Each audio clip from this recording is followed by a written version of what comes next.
This is Cetinje. It is the old historic capital of Montenegro. During its reign, it was the smallest capital city in all of Europe, sitting about 650 meters above the sea level. It rests on a small, karst plain, surrounded by limestone mountains. Established here in 1482 as a response to the Ottoman invasions. Montenegro is tiny but fascinating.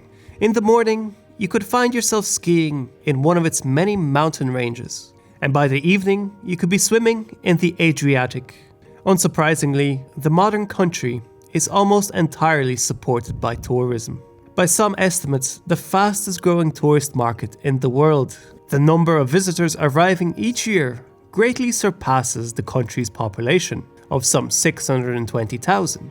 In 2019, for example, there were some 2.5 million visitors total. Of these, 384,000 were Russian tourists, making up the second largest contingent, after the neighbouring Serbians. So following the pandemic, and following Russia's incursion into Ukraine, the outlook for the economy was somewhat bleak. War is generally not good for tourism. But in 2022, Russian visitors accounted for almost 2 million overnight stays in the country, and practically speaking, a demographic change, as many of those visitors chose to stay. Entire companies have packed up and just moved to Montenegro with all their employees. The result of all this has been dramatic. Rents have more than doubled, many hasty new construction projects shooting up all over the country. Walking down the streets of Budva, you are now just as likely to hear Russian as Serbian, and there are hardly any parking spaces left, as a quarter of them are filled by Russian and Ukrainian license plates, despite the fact that this Adriatic town is nearly a 2,700-kilometer drive from Moscow, which is the shortest possible route, only available to those with valid European visas. The average Russian trying to escape the war would likely start his journey driving to Georgia, then Turkey, then acquire the relatively accessible visa into Bulgaria, and then drive into Serbia up to Montenegro, a journey that is likely to be well over 4,000 kilometers, although potentially a fantastic road trip. Curiously, I also noticed that the Ukrainian vehicles are generally much more expensive than their Russian counterparts. My guess is that the Ukrainians who drove are on the wealthier spectrum. If I was a unfortunate Ukrainian refugee, I would probably not choose a somewhat poor Balkan country as my escape route. I would make my way to Germany or Poland, countries that have EU-backed funding for this kind of emergency situation. Either way, Montenegro has received over 95,000 Ukrainian refugees since February 24, 2022. That number is likely higher by now, many of whom have also chosen to stay. But the locals are rightfully worried, especially while being squeezed out of the rental market all along the coasts of their own country. So, could this influx of people hinder Montenegro's progression towards integration with Europe? And what role will Russia have for the future of this country? Let's look into the past to see if we can predict the future. Let's roll. The origins of Montenegro's ties with Russia can be traced back to the shared Orthodox faith and the historical struggle against the Ottoman Empire. The Russo-Turkish Wars were a series of 12 conflicts fought between the Russian Empire and the Ottoman Empire between the 16th and 20th centuries. In fact, the longest series of major military conflicts in European history. In most of them, Russia came out on top, providing itself to be a new, great European power, especially after its modernization, brought about by Peter the Great in the early 18th century. Russia didn't do it all alone, however. It extended invitations to Serbian populations to join forces. Montenegrins were amongst those populations. In fact, over the centuries, the Montenegrins cultivated a historic mythology about themselves as a warlike population, essentially perceived as Spartans of the Balkans, as they stood up to Ottoman conquests time and time again, until finally achieving their independence. The exact year of the Ottoman arrival in Montenegro is a matter of historical debate and may vary depending on the specific context. However, it is generally accepted that the Ottomans first made significant military incursions during the late 14th and early 15th centuries. The founding of Cetinje in 1482 marked the beginning of organized resistance against the Ottomans. At this point in time, Montenegrins were not much more than just unsettled tribes surviving in a rugged mountainous landscape. War opposing the Ottomans and the struggle for survival was the daily norm. The rugged mountainous terrain allowed them to launch surprise attacks, ambush Ottoman troops, and retreat to safety. Key fortresses like Medun and Ostrog Monastery played vital roles in providing refuge and serving as centers of resistance. The name Montenegro has its origins in the prominent mountainous landscape that dominates the country's geography. The Dinaric Alps form a stunning backdrop with rugged peaks and deep gorges covering a significant portion of the land. It's certainly some of the most rugged and untamed terrain I have seen anywhere. Its dramatic mountains, clad in dense forests, were often shrouded in dark clouds, giving them a somber and mysterious appearance. This imagery led to the country being referred to as Chorna Gora, Black Mountain in English. So with this reputation, it was little surprise that the Russians saw benefit in employing the help of these people in their centuries-long struggle against the Ottomans. Especially as the Russo-Turkish War of 1710-1711 loomed. Peter the Great recognized the potential in rallying the Balkan Orthodox population, thereby weakening the Ottomans and building his own influence in the region. Between 1715 and 1716, the Montenegrin Metropolitan Danilo I embarked on a journey to St. Petersburg. Upon his return, he brought back two important diplomas, signed by Peter the Great himself. The first diploma obligated the Montenegrins to provide assistance to the Russians in the event of a war with the Ottomans. The second diploma entailed an annual aid of 500 rubles on a yearly basis to be granted to the Cetinje monastery. From then on, the Russian Empire provided diplomatic recognition, mediation, and created political alliances aimed at bolstering Montenegro's position and independence. Russia extended military assistance ranging from weapons and supplies to training and strategic guidance. It kept sending financial aid and it shared its intelligence. The Great Uprising of 1862 marked the final turning point in the 500-year-long struggle of these people.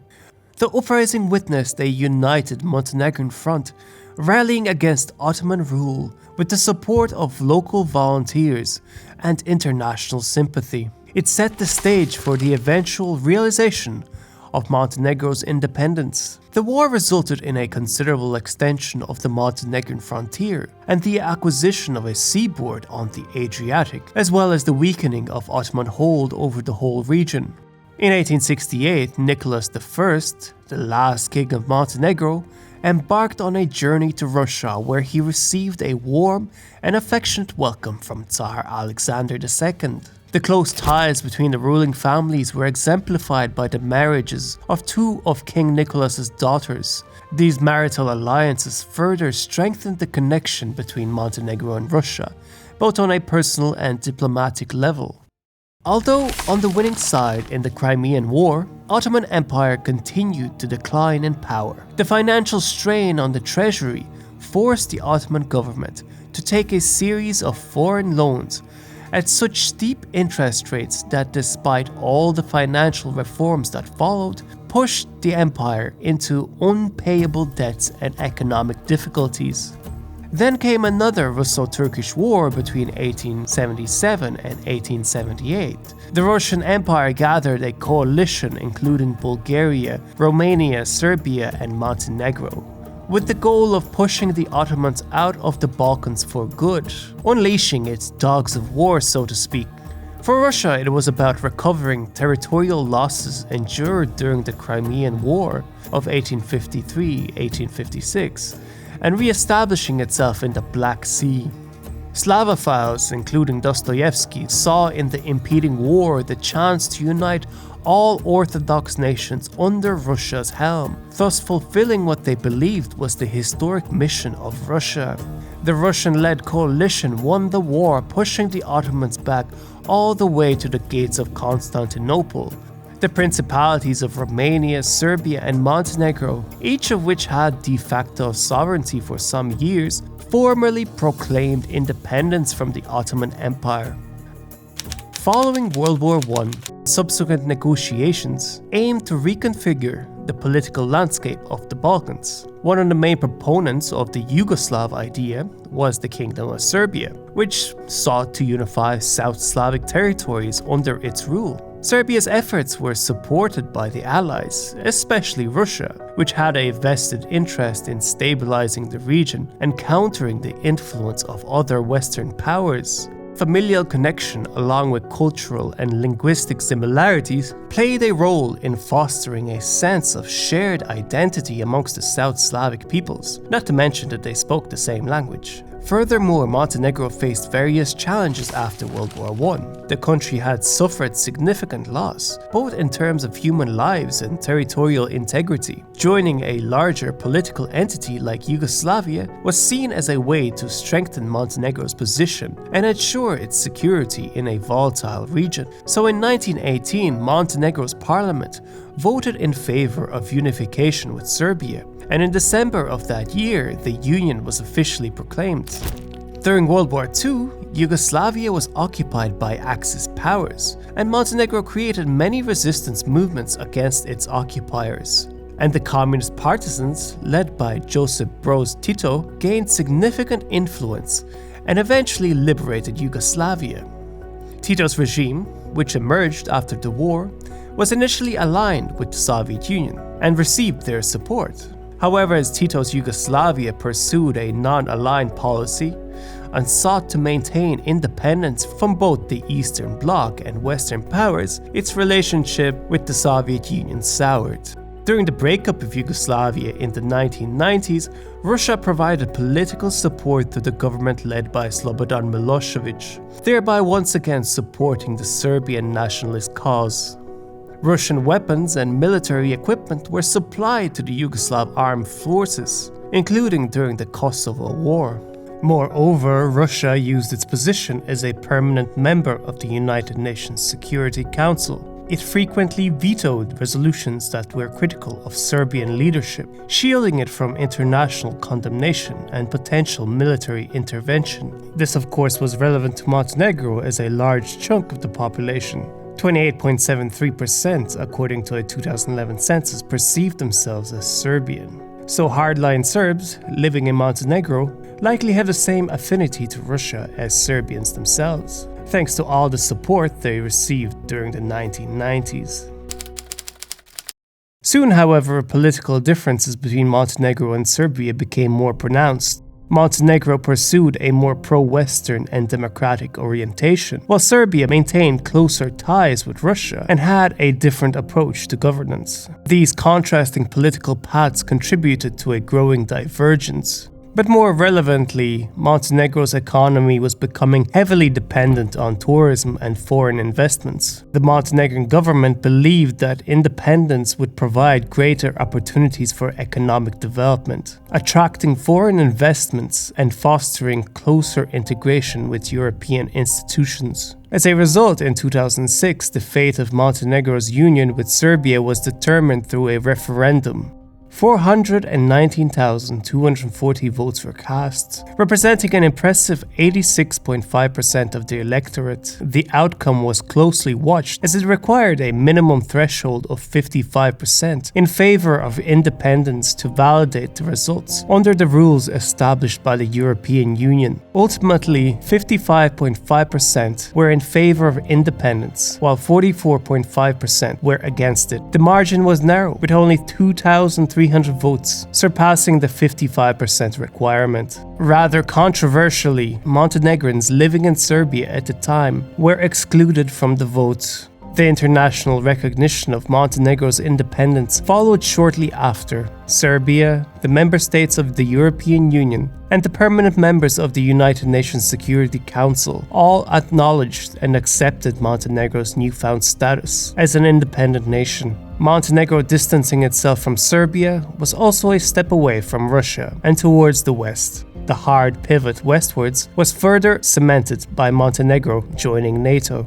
A spokesman for Vladimir Putin suggested that such a move could lead to retaliatory actions.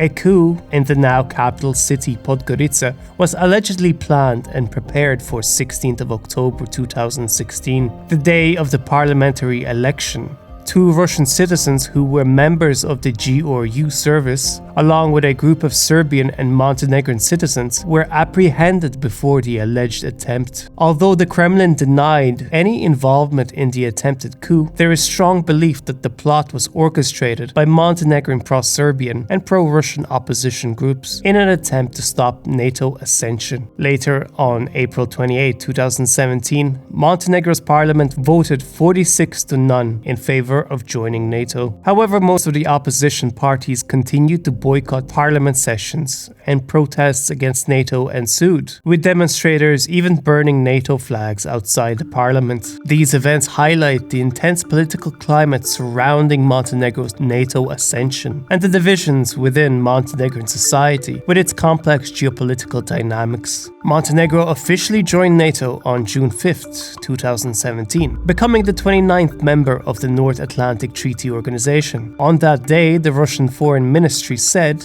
in the light of the hostile course chosen by Montenegrin authorities, the Russian side reserves the right to take retaliatory measures on a reciprocal basis. In politics, just as in physics, for every action, there is an opposite reaction.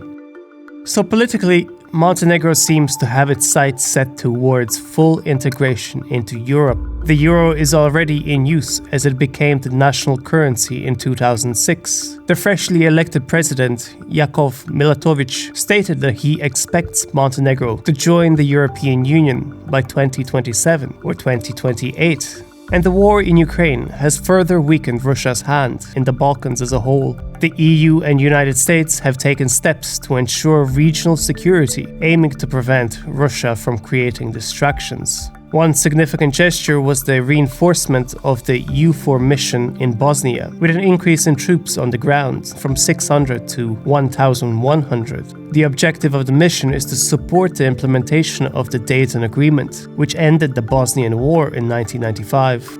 So the additional deployment of these troops is a clear sign of solidarity with the Balkans as a whole. The applications for NATO membership by Finland and Sweden reduced the number of neutral countries in Europe and emphasized desirability of NATO membership. Furthermore, Ukraine's EU membership application, followed by Moldova and Georgia, indicates that European integration and enlargement are very much on the table for a multitude of reasons for any country.